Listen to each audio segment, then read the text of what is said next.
It's Tacoma, Washington, and people are saying this is like a landmark. You know why? Because there's a movie called 10 Things I Hate About You. That you've seen Heath Ledger come singing from the bleachers down, singing the great songs of... Can't Take My Eyes Off. Yes. You, right? And it's at that high school. It'd be like heaven to touch. Yeah, is he talking about Julia Stiles? Talking about Styles. It's like 45 minutes from my house. He's not talking about Andrew Keegan, Kyle. He's talking about Styles. Joe Gordon-Levitt, too? Yeah, Joey Gordon-Levitt. Keegan. What up, Tacoma? Shout out to the Pacific Northwest. They got some athletes that come out of the stadium, too, in Tacoma. Look, you guys wanted this on a loop. You have 10 more seconds of it. Here we go. Mom always made sure my two older brothers and I always matched in the first day of class. Thanks so much for tweeting us. I like every item, the zebra MC Hammer pants, the shoes, the haircuts, matching shirts, but just different colors, all while my little sister was able to rock a crazy... We'll never know. What could it have been? Know. Scrunchie? Stay tuned! 241 characters. Well, hey, we got a pull-down menu. Look at that. Control.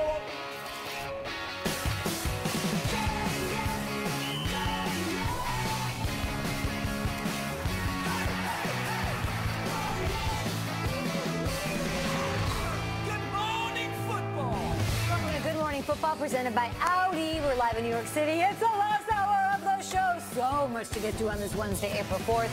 This is Nate Burleson. What's up, everybody? What's up? Chilling. How you doing, Kat? Are you going to tackle anybody in this hour? Or? We'll see. If you guys get me up off the table, I'll do anything. Okay, you have to keep me here. Keep him over here. We've got Peter Schrager, Kyle Brandt. Of course, it's time for the lead block. Lead block. LA Rams. Huge trade yesterday, acquiring receiver Brandon Cooks and a fourth-round pick in this month's draft from the Pats. What do they have to give up? A first-rounder, guys. They're 23rd overall this year and a sixth-rounder, so this is pretty wild. We've talked about the possibility that this season's Super Bowl or bust situation for the Rams could be really real. The Vikings signed Kirk Cousins. Should we think the same about those Rams? No. I mean, listen, I don't think the same as I thought 24 hours ago or a week ago. The question is that we asked earlier, is it Super Bowl only, right? No, I think the NFC is too good. I think if the Rams get to the title game this year, a year after not winning a playoff game, losing a playoff game at home, it's still a huge success. I hate to put that on it, like the Super Bowl or bust. The season's a failure if you go 13-3 and lose in the NFC title game. Absolutely not. But I'll tell you what. If they're having a hell of a party because now they've made 6 trades or 5 trades in 6 weeks or something like that, and I expect them to make more. They say they're done. I don't think they're done. Who has more pressure, the Vikings giving Cousins all that money or now the Rams adding all those pieces? It's a good question. I think the Vikings have more pressure, but I actually think the Rams have a bigger target. The Rams may have a bigger target than the Eagles, truly, because they're going to get more headlines. They're going to be talked about for the next 6 months. I think the Eagles are like kind of a sneaky winner in all this thing because I think they're a better team, the smaller target. That's what I'm envisioning right now. I'm envisioning Sean Payton down in New Orleans or wherever he is right now, and he's sitting back and watching our show. Or I'm envisioning Howie Roseman watching us praise Les Snead all offseason. Or even better yet, I'm looking at Kyle Shanahan watching Sean McVay being treated like the belle of the ball, and Kyle Shanahan thinking, you were my tight ends coach, dude. Like, you learned a lot from me. All these teams in the NFC are sitting back and watching the Rams compile. And I say hats off to the Rams. I love this. I say go acquire players. It's great for our show. It's great for the league. We want this. That said, I don't know if I can crown them as even the best team in the NFC, let alone the NFL, without taking the field yet. I got to see how it all works out.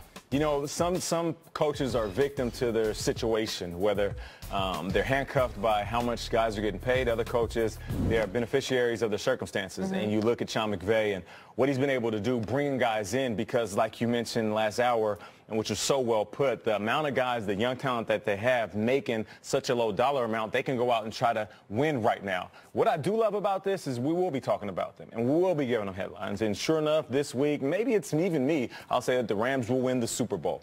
But I don't hear that coming out of their mouths. You know, even though I said I would love Kirk Cousins, who got paid all that money, to say it is Super Bowl or bust, I don't want these guys to say that. I don't want, you know, Ndamukong Suh, who hasn't sniffed the Super Bowl, to say that. I don't want Marcus Peters to say that. I don't want Todd Gurley or Goff or even McVay. I do love the fact that they understand what they're building. They get that it does seem like a dream team. They understand that there's different personalities. They understand that their coach is the hottest young thing in the league and he's the best thing smoking.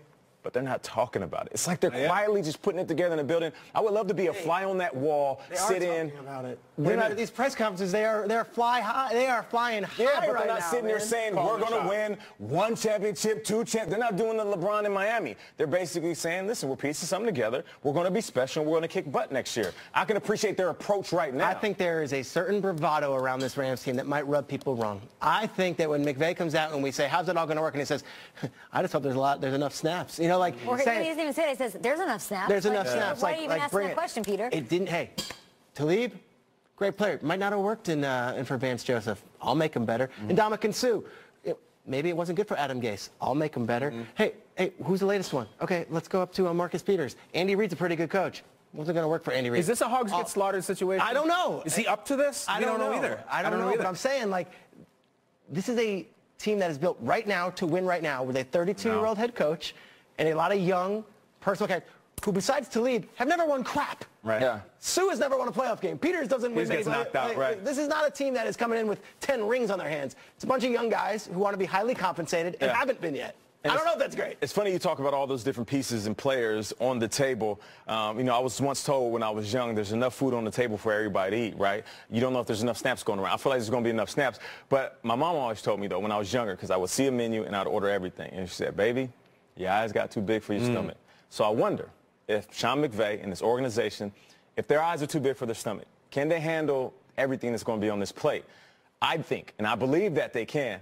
But to Kyle's point, this isn't a slam dunk. You can't just assume that they're going to walk their way into the Super Bowl. But I'm contradicting myself because I'm saying they can get to the NFC title game this year. They really can't because of the fact that they have the time factor going here. They're going to start dropping parts. Let's say they do get to a title game this year.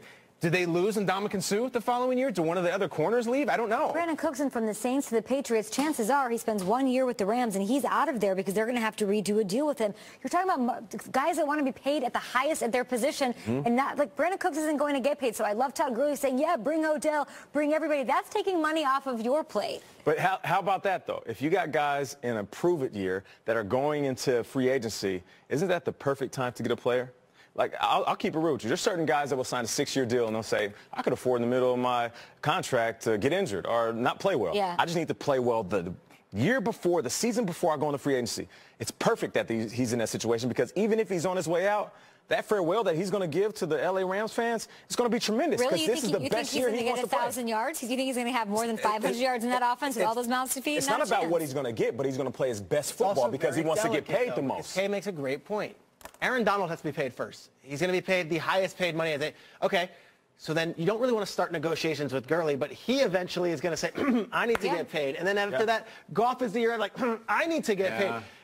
It's not just putting it on the field. You've got to deal with all of this and the agents coming in. And Aaron Donald held out all a training camp last year, showed up and had a Defensive Player of the Year award. He still hasn't been given that big contract. We think it's going to all go swimmingly, but the second you even mention a Gurley extension, Donald says, no. I get mine first. That's tricky because the running back thing with Gurley, too. He's got another 300 touches. That's like Le'Veon. This is the year. The window is right now. That's what I'm saying. It's Super Bowl or bust. Them getting to the NFC Championship game isn't enough. And here I am again saying another team is Super Bowl or bust. When you make those kind of investments for such a short term, that's what it is. It's true. And the Goff thing hangs over everything. These guys will be leaving because guys have to get paid. Okay, I've come all the way around in one segment. The Rams need to win the Super Bowl. All right, where do you guys rank the... no, we're going to talk about that. What are you guys doing? We're ranking teams here? You guys want to rank the NFC? Don't mind if I do. I guess we have to. Don't mind if I do. Go ahead, Nate. I'll start this thing. As of April 4th, we're ranking the NFC teams. Top 5. Well, go ahead and throw my list up. I'm going to sit here and show you what my NFC teams is. We'll start right out the gate with the Philadelphia Eagles. You can't argue with them. And you got the New Orleans Saints. I believe I had at number 2. Number 3, I had the Rams and the Vikings, and then I had the Cardinals. Now, I know people at home are saying, Nate, what in the hell are you talking about by putting the Cardinals in there? You have the Falcons. You have even the Seattle Seahawks. You can pick any other team. You're looking at the Cardinals. I do believe that David Johnson is that good of a player to where he is going to change the complexion of this team and change the complexion within that division and also the NFC. He is that good. And regardless of what you want to say about Bradford, this deal that he signed, and him being a China doll and being fragile, if he does stay healthy, he could play like one of the best quarterbacks in the NFC. It's a big if, but listen, you're counting on 2 ifs. Sam Bradford, David Johnson, they got the wide receiver. Just signed my guy, DJ Duffelbags, along with Larry Fitzgerald. They got the speed, the power, the weapons. I'm going with them at 5. I like it. Traditionally, I'm not a big power rankings guy. I like to see the standings. I like to see what it is. But this is you were uncomfortable when you did this. You didn't want to do it. I didn't want to do this. It's so early to do it. It's so early. It's almost frivolous. But, man, was it fun putting this together. I was crossing things out. Let's bring up mine. Let's see what we got here. Loves this segment. Number 1, I went with the Eagles. I'm not going to take food off the plate of the Super Bowl champions. Number 2, I went with the Vikings. I think they got better. I'm all in on Cousins. And there they are at number 3. I'm putting the Rams right up there, guys. I do think they add this in. They were the best team in the regular season for much of the year. They add this. They add these players. If they went to the playoffs and won the division without Sue, Talib, Peters, and Cooks, why can't they be the number 3 team? Saints at 4. Panthers at 5. The team that I really struggle with not putting in there is not the Cowboys or the Packers and all that. The Falcons, because the Falcons beat the Rams in the playoffs, and the Falcons came 1 drive away from beating the Eagles in Philadelphia. I just feel like the Panthers were better than the Falcons in the regular season last year. The Panthers, I think, and the Falcons will be very interesting in that NFC South. And, oh, yeah, the Saints are still there. The NFC is loaded. Yeah. The NFC is so loaded. That was the hardest thing I've ever to do for the show, and it's an April 4th power rankings list.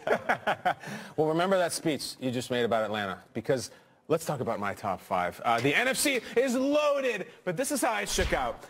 I'm going to put the Eagles at 1. Wow. I love the Saints. I truly do. I love the Saints. I think they lost on an amazing, miraculous, crazy play that will never happen again. I love the Atlanta Falcons. Peter, you were just saying it. They went into the LA Coliseum and beat the best offense in the world. They were 1 play. If Julio Jones closes his hands around the ball, they beat the Super Bowl champions in Philadelphia. Even with the highs and lows of Julio Jones, one game he has 250, the other game he has 4 catches. It's not all about Julio anymore, Nate. It's truly not. Is it about the offensive coordinator? You're putting that chemistry that they didn't have last year as 3rd in the NFC? You know what I like most about them? The defense. I like fast, nasty. They're incredible. I love Atlanta. I don't care if it's sexy. I don't give a damn. They're my 3rd best team in the NFC. The Vikings, fantastic team. Huge question mark. Yeah, is Kirk Cousins going to be Captain America? Hey, is Kirk Cousins good? I don't know, Peter. Alex Smith might be better than him this year. In fact, I think he will be in Washington.